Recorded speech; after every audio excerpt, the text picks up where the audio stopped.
Hey Neopians, it's me, your biological grandfather. I just celebrated my first year of making videos and streaming on YouTube. I felt like this was a perfect time to reflect on all the changes and new content we've gotten since I started making videos, because there really have been a ton of changes. Mostly positive from my point of view, but I know not everyone agrees with that. I dug through my videos for the highlights of the past year, and so what we're talking about here is from September of last year when I started to right now, September 2024. So let's kind of recap the growth of the site over 365 days. I started making videos during Fairy Festival 2023, and we're now in the middle of Fairy Festival 2024. It's kind of appropriate for the last two Fairy Festivals to be the bookends of this video because for the most part, they haven't made any changes to last year's Fairy Festival when they implemented it again this year. The mechanics, the story, and even the prizes are mostly the same. I will say the reaction to last year's Fairy Festival was much different to this time around, probably because we're now used to the direction that the new Neopets team seems to be headed in terms of site events. Last year's Fairy Festival was a very polarizing time for the player base.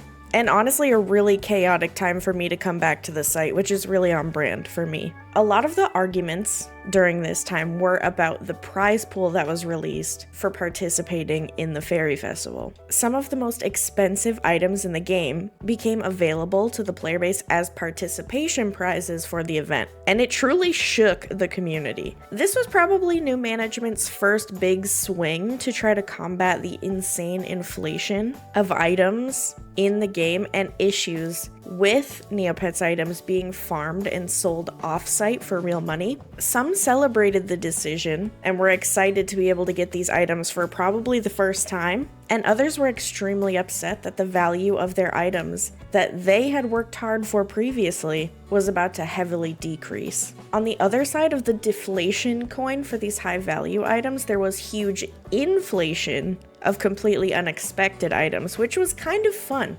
Because of the donation mechanic of the Fairy Festival, where users could donate 30 items a day of high rarity to receive a prize, we saw very silly things like omelets from the giant omelet skyrocket in price. People begging their friends in Discord to sell them omelets at 20,000 Neopoints a piece. I never thought I would see the day. It was just a very tumultuous time for the Neopets economy. You know it's wild when you're paying more for an omelet than you are for maybe a Rarity 99 plushie. When I made my video covering last year's Fairy Festival, I pointed out right away that even though the decisions for the Fairy Festival were polarizing, I had to admit that this was probably the most vocal and active I had seen the Neopets player base in years. For the first time in a long time, it felt like things were changing in a big way for Neopets players, and I was just happy to be back and be along for the ride. A month after the Fairy Festival, October 24th, 2023 was a huge day in Neopets history. After 10 years or more of stagnant daily gameplay, the Neopets team presents the daily quest log with an insane pool of daily and weekly prizes. Items that had essentially fallen off the site in terms of availability were back for the first time in a decade, like the Croc Pet, the Snow Bunny stamp, and the Takeo standing drum collectible charm, just to name a few. The questlog mechanics are very simple and are really just meant to encourage daily engagement with the site. If you play any other live service game, you're very familiar with this concept. You log in every day, do a couple of tasks, keep a streak of activity going, and as a result, you're rewarded with prizes. It is simple, but for Neopets to make a change like this was huge for us veterans because we had nothing like this for a long time. In fact, Neopets is really an intricate site, and it was often quite unapproachable for new players. I still have a hard time explaining to people who've never been exposed to the site before what Neopets actually is, because it's just a lot. Now, in terms of the response to the quest log, you guessed it, this change brought even more mixed reviews from the player base. Many players were happy to have this new structure and routine to their daily gameplay, not to mention an insane pool of items that they could now earn as prizes just for actively engaging with the site every day, items they probably never would have been able to obtain otherwise. Speaking for myself, I've gotten items through the quest log that I was never able to get in my 16 years of playing beforehand. Stamps and pets and all kinds of things that I wouldn't have been able to afford with my little Neopets bank account. Other players, however, felt like all these items were now way too easy to obtain, and those who had the items before the quest log now lost a lot of Neopets value in their accounts. They felt that if items are too easy to obtain, they had no incentive to play in the way that they had been playing all this time. Since the inception of the quest log, the prize pool has changed a few times, and TNT has committed to updating the prize pool on a consistent basis every couple of months. Hopefully, this constant cycling of prizes keeps things novel and gives many players the ability to get all kinds of items, while not tanking the prices quite as much. And don't worry, it gets even wilder from here. Halloween 2023, TNT takes another crack at the items inflated to impossible heights by the people selling them for real money offsite. These people are known as real-world traders, or RWTs, as you will see people call them on Reddit. During the trick-or-treat event that happens every year, users open their trick-or-treat bags to find some insanely expensive album items inside. And again, this polarized the player base. Some rejoiced, seeing more items that they would never have been able to get in the past finally in their reach, while others saw more of their hard-earned investment value plummeting. It was pretty clear by this time that TNT was going to make a habit of re-releasing items in this way, and to a lot of people, even though they were excited to get their hands on these items, felt that this solution was starting to feel a bit lazy. It never quite felt like a real solution because it doesn't really address the issue on hand, which is the rampant bot farms on the site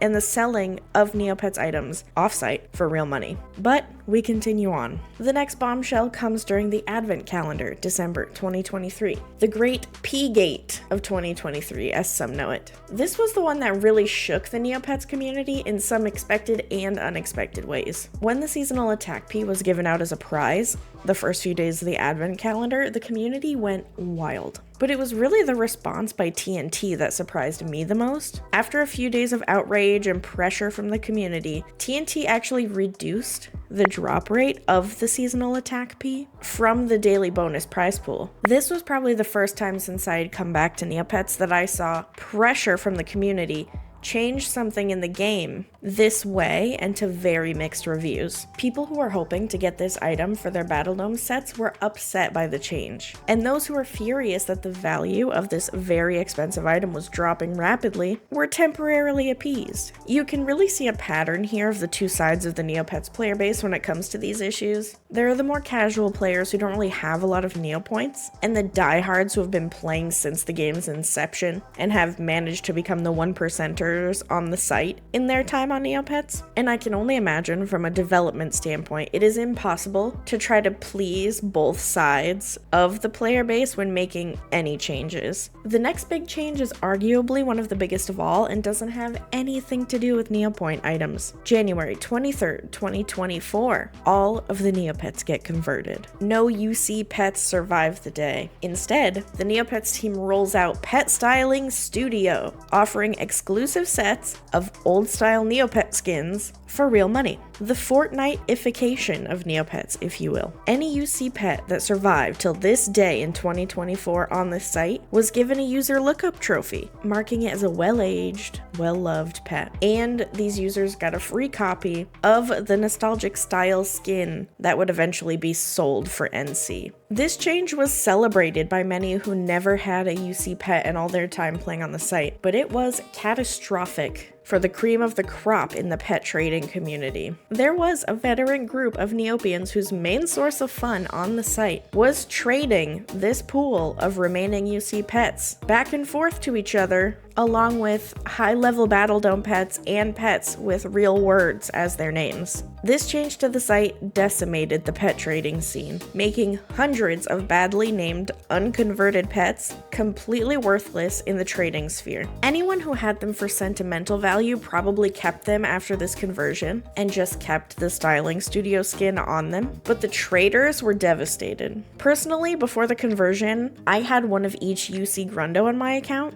because of course I did. Grundos are my passion. I spent years training Battle Dome pets and trading them around on the pet trading boards for real word pets, other Battle Dome pets, and other UC pets until I finally got my Grundos. I do not wish that process on anyone, but it really was the main source of entertainment for some of the player base. I still have my UC Grundos, and truly, I like being able to switch back and forth between UC style and converted, so I can dress them up every once in a while. Another perk of having them in this form is when I'm not using the UC skins, I can display them in my Grundo gallery. But some people saw this as a huge loss because having a UC pet before the conversion was a huge point of pride and the source of huge bragging rights for those who own them. Now, in September 2024, 9 months later, the nostalgic skin items have surpassed just the art of the lost era of Neopets. UCs that never saw the light of day and brand new artwork are being released as skins. We're even getting recolored variations of the art as well, in the form of skins for purchase for NC. Whether or not this is a good thing and worth spending money on is ultimately going to be up to the person buying them, so I'll let you decide on that one. After January, it was business as usual for Neopia until mid-June,